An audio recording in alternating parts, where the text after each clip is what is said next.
నవత టీవీకి స్వాగతం. కాకినాడ జిల్లా జగ్గంపేట నియోజకవర్గ పరిధిలోని మల్లీసాల గ్రామం ఎస్సీ కాలనీలో గత కొన్ని రోజులుగా తీవ్రమైన తాగునీటి ఎద్దడి నెలకొంది. నిత్యం గుక్కెడు నీటి కోసం స్థానికులు పడుతున్న అవస్థలు వర్ణనాతీతంగా మారాయి. ఈ నేపథ్యంలో అధికారుల పాలకుల ఉదాసీనతపై ఆగ్రహం వ్యక్తం చేస్తూ మంగళవారం స్థానిక మహిళలు రోడ్డుపైకి వచ్చి తమ నిరసనను గళమెత్తారు. చేతుల్లో ఖాళీ బిందెలతో ప్రధాన రహదారిపై బైఠాయించి తమ ఆవేదనను ఆక్రోశాన్ని వెళ్లగక్కారు. గత 2 నెలలుగా తాగడానికి కనీస అవసరాలకు నీరు లేక అల్లాడిపోతున్నామని, అయినా అటు నాయకులుగాని ఇటు అధికారులుగాని కన్నెత్తి చూడటం లేదని కాలనీవాసులు తీవ్రంగా ఆరోపిస్తున్నారు.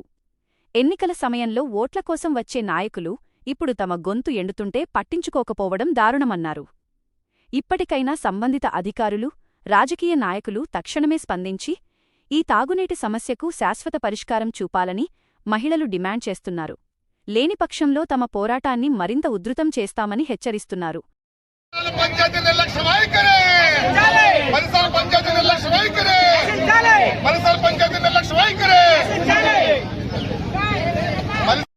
నీరు లేకుండా 2 నెలల నుంచి చాలా గవర్నమెంట్ వ్యవస్థ మా మీద చూపిస్తూ చాలా దారుణంగా మా ప్యాంటుకు నీళ్లు లేకుండా తాగి నీళ్లు కానీ స్నానం చేద్దాం కానీ వంట చేద్దాం కూడా నీళ్లు లేకుండా ఈ ఊరు పెద్దలు, ఈ ఊరు బడాయి బాబులు, ఈ ఊరు భూస్వాములు కూడా చాలా గవర్నమెంట్ దళితుల మీద చాలా పక్షవాదం చూపిస్తారు. వెంటనే రాబోతే ఇది చాలా పరిష్కారం. చెప్పండి అమ్మా, చెప్పండి.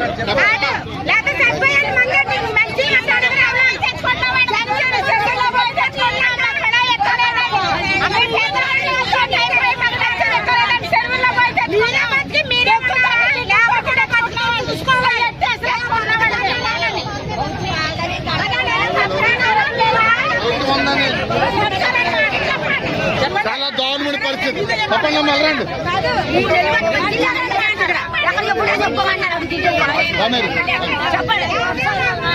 ఓన్లీ కేవలం ఈ ఊరు పెద్దలు, రాజకీయ నాయకులు, అలాగే మాజీ సర్పంచ్ పడిపల్లి సూరిబాబు గారు, అబ్దుల్ నాగబాబు గారు ఈ ఊళ్ళో ఎంపీగా పనులు చేస్తూ కనీసం మాలపేట కానీ మాజీపేట కానీ నీళ్ళు లేకుండా చేశారు. పరిస్థితి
సార్ మీ పట్ల